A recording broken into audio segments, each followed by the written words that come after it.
If you need to back up or move your contacts, ActiveCampaign lets you export your complete contact database as a CSV file. In this video, I'll show you how to export your contact list step by step. First, log into your ActiveCampaign account and click Contacts from the left-hand menu. On the Contacts Overview page, look for the three-dot menu in the top right corner and click it. From the drop-down menu, select Export. A window will appear where you can name your export file. Choose a clear name and avoid using special characters if possible. Next, select the contact fields you want to include in your export, such as names, email addresses, phone numbers, tags, and other contact information. Once you've selected the data you need, click Export. ActiveCampaign will process the export in the background, so it may take a little time depending on the size of your contact database. When the export is ready, go back to Contacts and open Exports. Find your completed export file and click Download.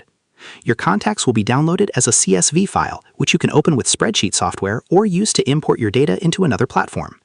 And that's how to export your contact list from ActiveCampaign. If this guide helped you, consider subscribing for more ActiveCampaign tutorials.